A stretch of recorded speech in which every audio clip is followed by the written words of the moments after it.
Unfinished Swan is a really interesting game that doesn't have a lot of comparable experiences out there. Even from the very beginning, we didn't have to put in a lot of user interface elements or tutorials. Like, we were able to let people pretty much discover the game in the same way that as a player you're discovering the world. The story of the Unfinished Swan is a story about an orphaned boy, Monroe, who has lost his mother. And the last thing that she has left in the world is this painting of a swan that she never finished. And one night the swan gets up out of the painting and wanders into this fantastic world. And Monroe follows the swan and in an attempt to catch it, an attempt to really hold on to the last thing he has of his mother's.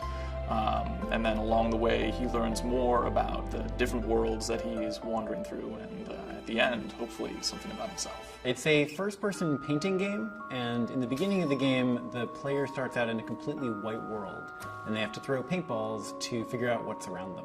Our paint splatting, that's really the central piece of tech that we've spent the most time on trying to really polish and make look as realistic, but also as stylized as possible.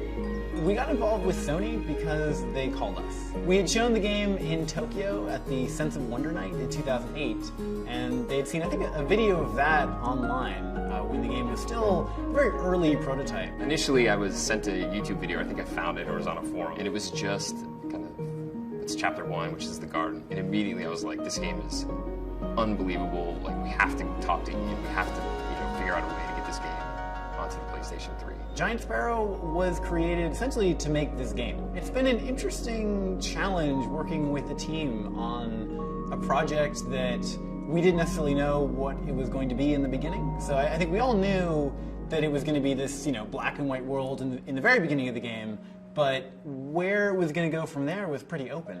Being a small team, we work very closely together, and everybody has to wear a lot of different hats and have more different domain knowledge than you would in a larger team where you're more focused on just a very, very specific subset of things. I think this game appeals to two very different sets of people. There's the hardcore gamer, and then there's the person who doesn't really like games. And oddly enough, I think the game appeals to both of those people for a lot of the same reasons. I don't really know where video games are headed. All I know is that I hope that wherever they're headed, there's still places for games like the Unfinished Swan to exist, because I think they're fantastic and I think they grow the medium.